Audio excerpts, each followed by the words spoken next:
ये था कि यहाँ पेरेंटिंग को लेकर एक सेमिनार रखा जाएगा। मुझे बड़ी खुशी हो रही है देखकर कि इस मंच से मैं पीछे तक की पब्लिक को देख पा रही हूँ, तो मातृशक्ति ज़्यादा बड़ी संख्या में यहाँ आई है।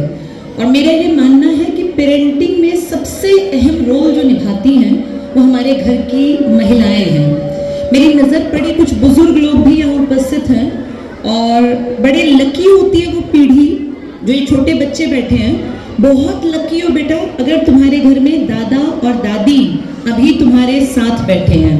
तो जिस समाज में बुजुर्गों का साथ मिलता है, उनका आशीर्वाद मिलता है, वो समाज बहुत प्रगति करता है। लेकिन आज की बातचीत का मैं कोशिश करूंगी जो बातचीत करूँ वो पेरेंट्स से करूँ। मैं देख पा रही हूँ कुछ बच्चों के पिता, दादा, भाई, बंधु, ताऊ जी, चाचा जी भी उनके साथ आए हुए हैं। एक बच्चा जो होता है ना वो एक बीज की तरह होता है। बहुत क्षमता उसके अंदर है, बहुत ज़्यादा एनर्जी का लेवल उसके अंदर भरा होता है। लेकिन हमारे घर का माहौल कभी कभी अनजाने में पेरेंट्स ऐसी गलतियां कर देते हैं।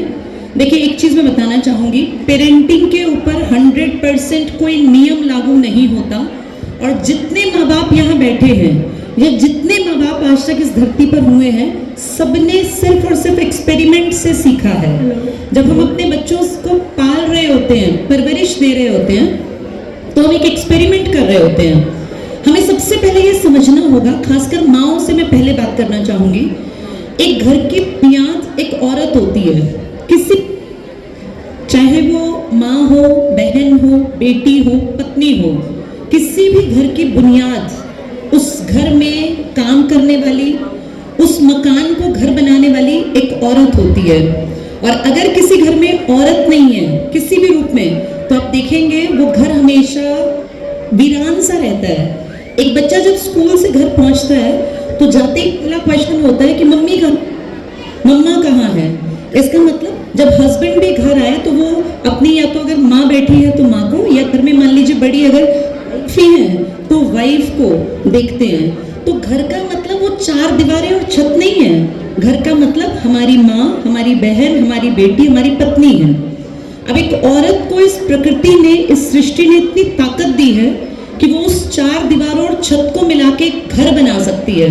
घर मतलब एक ऐसी जगह जहाँ जाके सुकून मिले, शांति मिले, एक अच्छा एहसास हो, एक अच्छे अनुभव हमारे दिमाग में जब आते हैं जब हम घर की बात करते हैं। तो मैं देखती हूँ आज के इस माहौल में कहीं ना कहीं पढ़ लिख कर कुछ जो आने वाली पीढ़ियाँ, जो अब भी पीढ़ी चल रही है, कभी कभी हम आधुनिकता के दौर में ना बहुत सारी अच्छी चीज़ों को, अपने संस्कारों को पीछे छोड़ देते हैं। जैसे घर को घर बनाने में एक औरत का इम्पोर्टेंट रोल है, सेम ऐसे ही आदमी की भी बड़ी इम्पोर्टेंस है। जब एक बच्चे की परवरिश हम कर रहे होते हैं तो औरतों को और बच्चों की माँओं को, पिताओं को ये ध्यान रखना है कि अपने बच्चे के सामने उनके जो एक बॉन्ड हो ना हस्बैंड वाइफ का, वो बहुत स्ट्रांग होना चाहिए। पति पत्नी, मान लीजिए बहुत बड़ा घर है, सारी घर में सहूलियत है, अच्छा किचन, अच्छा वॉशरूम, बहुत बड़े बड़े कमरे, एसी लगा है, फ्रिज है, सब चीज़ें हैं।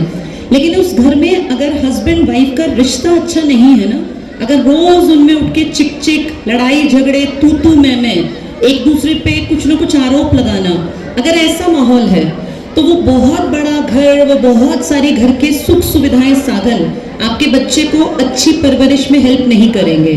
आप अगर चाहती हैं, और जितने मेल हैं, अगर आप चाहते हैं कि आपके बच्चे को एक अच्छा माहौल मिले, तो माहौल का मतलब साधन नहीं है।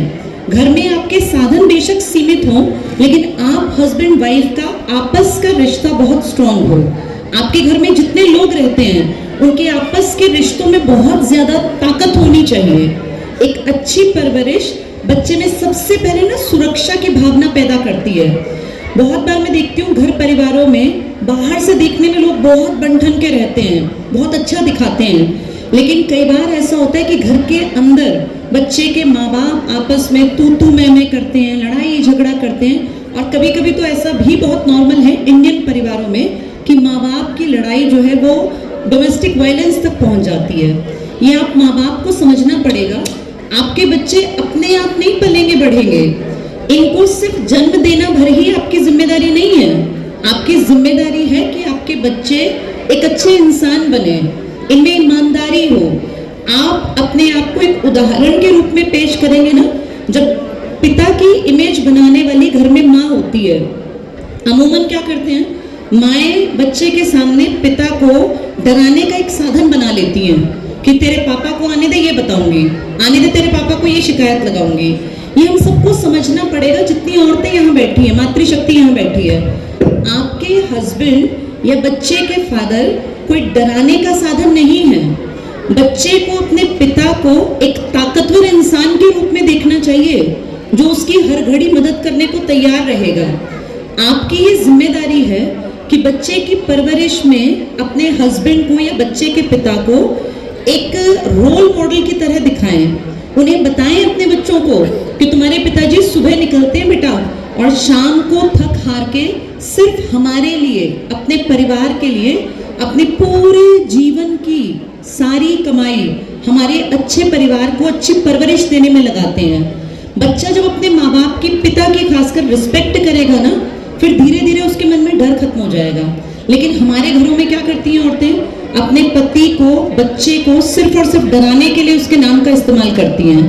तो औरतों को ये ध्यान देना है कि अपने बच्चे को अपने पति के प्रति, उसके पिता के प्रति मन में रिस्पेक्ट पैदा करनी है, इज्जत पैदा करनी है। वही ये काम आदमियों का भी है, बच्चों के पिताओं का भी है। अमूमन हम भारतीय समाज में क्या करते हैं, पिता बाहर से आए और हम सब जानते हैं, देखिए समाज में जब काम पे जाते हैं तो बहुत बार ऐसा होता है कि मूड ऑफ है, कभी कभी कहीं किसी बड़े अधिकारी ने डांट भी दिया, किसी काम का क्रेडिट जो आपको मिलना था नहीं मिला, तो आदमी का मूड ऑफ हो जाता है। उसका असर क्या होता है, घर जाके वो अपने पत्नी पे चिल्ला रहे हैं, बच्चों पे झल्ला रहे हैं। ये आदमियों को भी ध्यान रखना है। आप जो ये मेहनत करते हैं ना दिन भर, ये सिर्फ अपने परिवार के लिए करते हैं। अगर आपका परिवार ना हो तो आप मेहनत ना करें। आप जितनी कमाई करते हैं, मैं 100% श्योर हूँ इंडिया के 99% आदमी उसका शायद 1% भी अपने ऊपर खर्च नहीं करते। 99% आप अपनी मेहनत की कमाई का, खून पसीने की कमाई का अपने बीवी बच्चों पे लगा देते हैं, अपने परिवार पे खर्च कर देते हैं। लेकिन आप गलती क्या करते हैं, क्योंकि ये पेरेंटिंग सेमिनार है, आप अपने बाहर की सारी प्रेशर को, टेंशन को अपने उस खूबसूरत से घर में ले जाके और अपने बीवी और बच्चों पे निकाल देते हैं। जिसका परिणाम क्या होता है, आपकी इमेज, आपके बच्चे आपसे डरने लगते हैं और उन्हें लगता है कि पापा आ गए टीवी बंद कर दो, पापा आ गए गाना नहीं चलाना, पापा आ गए डांस नहीं करना, किताब खोल लेनी है। ये बहुत गलत परवरिश है हमारे भारतीय समाज की। आप सबको ये समझना पड़ेगा कि परिवार सबसे खूबसूरत इकाई है और जिस इंसान को परिवार बनाना नहीं आया ना, वो देश और समाज कभी नहीं बना पाएगा। पेरेंट्स जब तक अच्छा रिश्ता नहीं दिखाएंगे ना बच्चे के सामने, बच्चे के दिमाग में परिवार की एक नेगेटिव इमेज बनेगी। तो जितनी औरतें यहाँ हैं, अपने बच्चों के सामने अपने हस्बैंड की एक पॉजिटिव इमेज आप रखेंगी, और जितने मेन यहाँ हैं, अपने बच्चों को घर जाके सेफ और सिक्योर फील कराइए। मान लीजिए आपके ऊपर बहुत वर्क प्रेशर है, मैं मना नहीं करूंगी, बहुत ज्यादा बर्डन है, और अमूमन आदमी उस बर्डन को पूरी जिंदगी खींचता रहता है। ये सोचिए, आपका खूबसूरत सा परिवार है, वो इतना प्रेशर जो आप नहीं झेल पाए, आपके व्यवहार के कारण आपके बच्चे को झेलना पड़ा, इन मासूम बच्चों को। तो इन बच्चों के साथ आपको, जब आप घर में एंटर करें ना, अपनी परेशानियों को, अपनी ऑफिस की टेंशन्स को बाहर छोड़ के आइए। आपके साथ समाज में गलत भी होता है तो कम से कम उसका असर अपने इस खूबसूरत परिवार पे, एक छोटा सा घोंसला होता है हर आदमी का, जैसे पक्षी अपना घोंसला बनाते हैं, हम भी तो अपना परिवार बनाते हैं। उस परिवार को केयर चाहिए। तो ये आदमियों को समझना पड़ेगा कि आपके गुस्से का, जो किसी और के कारण है, उसको कहीं ना कहीं अपने परिवार पे जो आप निकालते हैं, ये गलत करते हैं। और अपने घर में जब आप एंटर करें शाम को, आप कितने ही थके हारे हो, बहुत खुश होके अपने घर में जाइए, क्योंकि वो बच्चा बड़े उत्साह, बड़े उमंग के साथ आपके चेहरे को पढ़ता है। कई बार हम सोचते हैं कि हमारी लड़ाई झगड़े का हमारे बच्चों पे क्या असर पड़ेगा, उन्हें पता भी नहीं चलेगा। ऐसा नहीं है। मैं आपको बता दूं, दुनिया भर में इतने ज्यादा साइकोलॉजिस्ट ने इन बातों पे किताबें लिखी हैं, रिसर्च किया, और आपको जान के हैरानी होगी, उनका कहना है कि सबसे बड़े रीडर जो चेहरे के भाव पढ़ लेते हैं ना, वो ये नन्हे मुन्ने बच्चे हैं। आपकी टेंशन्स जो आप चाहते हैं कि इन तक ना पहुंचे, आपके चेहरे के माध्यम से ये प्यारे प्यारे छोटे छोटे बच्चे उसको भांप लेते हैं और उसके बाद इनके मन में एक इमेज बनती है कि शायद समाज बहुत खराब है, शायद हमेशा सिर्फ टेंशन्स ही हैं बाहर। हमें ये एक जिम्मेदारी निभानी है पेरेंट्स को, माओ को, पिताओं को, कि हमारा बच्चा समाज को एक खूबसूरत इकाई के रूप में देखे। और वो तब पॉसिबल होगा जब आप अपने परिवार को खूबसूरत बनाएंगे। तो जितनी यहाँ माताएं हैं, बहनें हैं, बेटियां हैं, जितने यहाँ बेटे हैं या बच्चों के पिता हैं या दादा दादी हैं, आप अपने मन में ये प्रण कीजिए। देखिए, कौन कैसा है मैं नहीं जानती, लेकिन मैं इतना जानती हूँ, मैंने जितना अब तक पढ़ा है, चीज़ों को देखा है, अपने जीवन से अनुभव किया।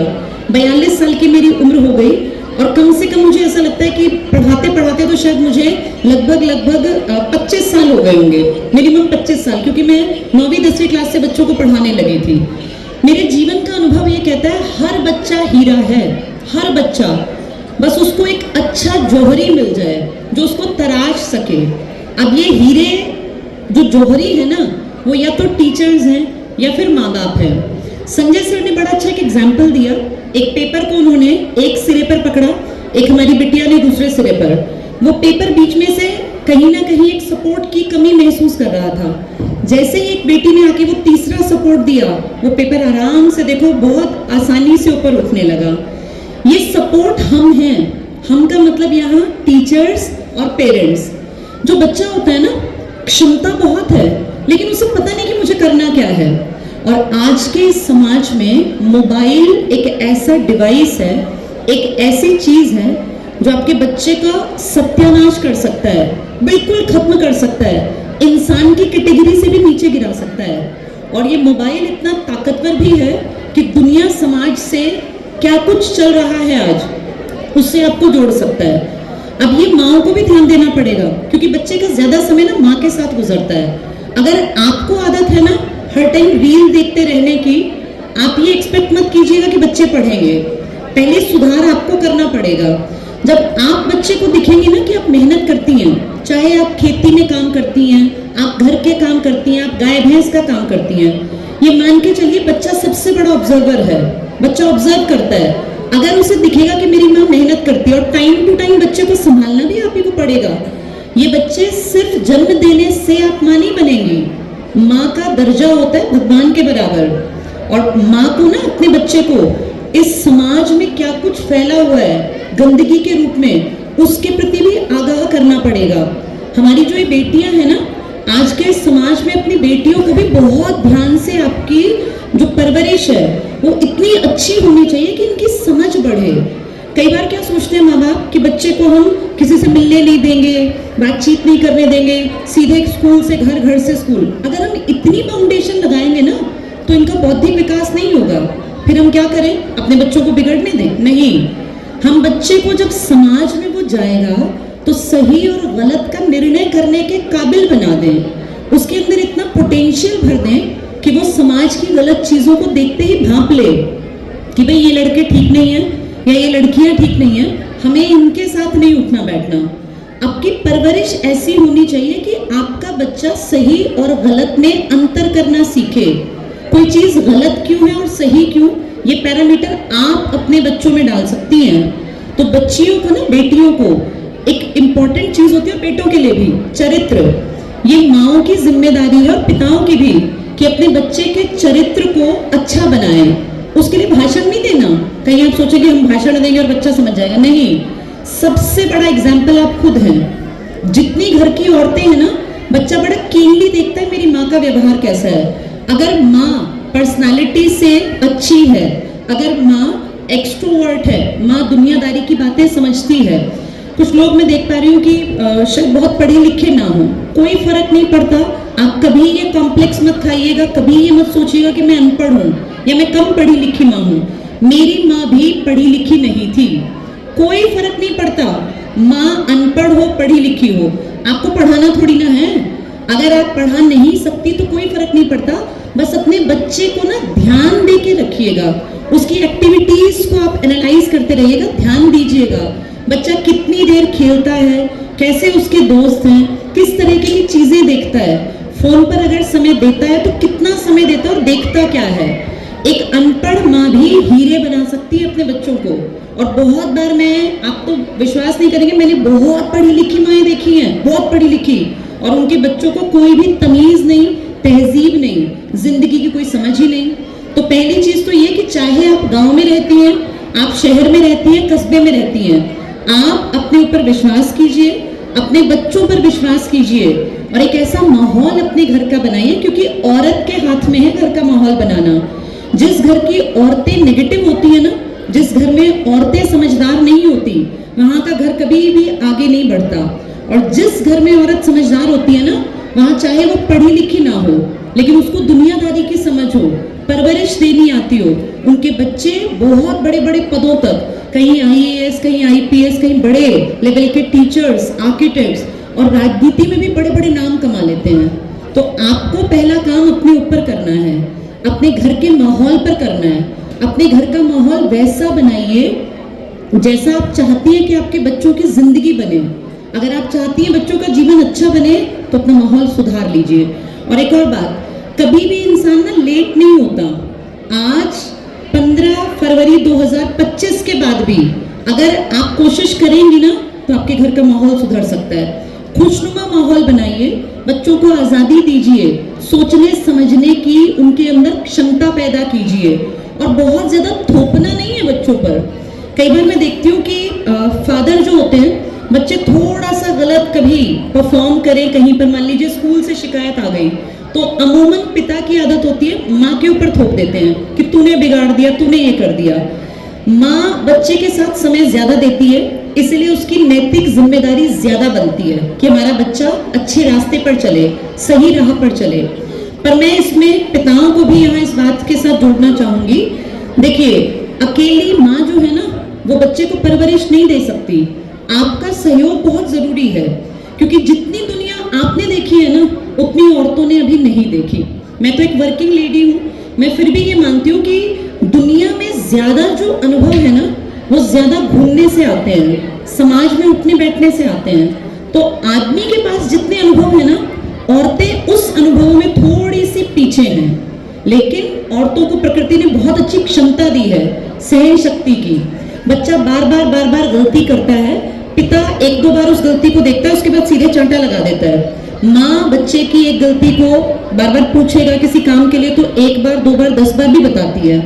हमें ये समझना पड़ेगा कि आदमी और औरत दोनों अलग अलग हैं, दोनों की अपनी जिम्मेदारी है। एक चीज मैं यहाँ और कहना चाहूंगी माओ से, कई बार ये भी देखने में आता है, पिता जब बच्चे की गलती को पकड़ लेते हैं तो वो गुस्सा करते हैं, बच्चे की पिटाई करने की कोशिश जब वो करते हैं, तुरंत माँ बीच में आती है। ये आपको समझना पड़ेगा। आदमी ने भी दुनिया बहुत ज्यादा देखी है, बहुत ज्यादा, शायद आपसे ज्यादा, मुझसे ज्यादा, क्योंकि उनको ना बाहर निकलने की जरूरत ज्यादा पड़ती है। आपके घर के घरेलू काम तो आप ही करती हैं, नो डाउट, लेकिन आपके घर के बहुत सारे बाहर के काम, लगभग सारे काम आपके या तो भाई बंधु या पिता या पति ये करते हैं। तो जब आदमी अपने बच्चे को किसी चीज के लिए डांटे ना, तो ये औरतों की जिम्मेदारी है, माओ की, कि वो बीच में ना आए। पिता अगर बच्चे को डांट रहा है ना, तो बुरा नहीं चाहता। हर पिता चाहता है मेरे बच्चे को वो दिक्कत ना देखनी पड़े जो मैंने देखी, और उन्होंने भी दुनिया बहुत ज्यादा देख ली है। तो माओ को ये ध्यान रखना पड़ेगा कि बाप अगर बेटे को या बेटी को कुछ सलाह दे रहा है, और कभी कभी बच्चों को डांटना भी पड़ता है, तो उसके बीच में एक दीवार के रूप में ना आ जाए, और बच्चों को कभी ये ना कहते रहे कि तेरे पिताजी की तो यही आदत है, कहने दे इनको, मैं भी इतने साल से सुन रही हूँ। अमूमन औरतें ये छोटी छोटी गलतियां करती हैं, जिसके कारण उनके बच्चे पिता को एक फॉर्मेलिटी के लिए रिश्ता निभाते हैं। अगर आप लोग कोशिश करेंगे ना, तो एक खूबसूरत समाज आप बना पाएंगे। और आप लोग बड़े ब्लेस्ड हैं, इस ग्रामीण इलाके में इतना बढ़िया स्कूल आप लोगों को मिला हुआ है। संजय सर बता रहे थे कि 2006 से वो काम कर रहे हैं। जैसे इतने छोटे से टाइम पीरियड में इतना बेहतरीन प्रदर्शन देना, एकेडमिक्स में सर ने बताया, स्पोर्ट्स में सर ने बताया। वो बेटी मीनू रानी हमारे बीच में थी, यानी स्कूल ने अपनी तरफ से कोई कसर नहीं छोड़ी। अब इस स्कूल ने जो जिम्मेदारी इसकी है ना, पूरे तरीके से निभा रहे हैं। दूसरी जिम्मेदारी आप लोगों की है, टाइम टू टाइम यहाँ स्कूल में जब बुलाया जाए पीटीएम्स में, तो जरूर आइए, अपने बच्चों की प्रॉब्लम्स को टीचर्स के साथ डिस्कस कीजिए और हमेशा मन में ये रखिए कि हमारे बच्चे जिंदगी में बहुत आगे बढ़ेंगे। ईश्वर का धन्यवाद करना अपने बच्चों को सिखाइए और अपने बच्चों को विश्वास के साथ एक अच्छे इंसान के रूप में बड़ा कीजिए। चलिए, क्योंकि सेशन बहुत लंबा होता जा रहा है, मेरी तरफ से इतना ही। आप सभी लोगों को एक बार फिर यही कहूंगी, ब्लेस्ड हैं वो लोग जिन्हें माँ बाप का साया नसीब हुआ। बहुत बहुत भाग्यशाली हैं वो लोग जिनके आज भी घर में दादा दादी बैठे हुए हैं। तो बच्चों, सबकी, अपने पापा की, मम्मी की, दादी की, ताऊ जी की, सबकी रिस्पेक्ट करनी है और सुबह उठ के भगवान को शुक्रिया करना है कि तुम्हें इतना अच्छा स्कूल मिला, इतने अच्छे माँ बाप मिले और इतना अच्छा परिवार मिला। धन्यवाद सभी लोगों का।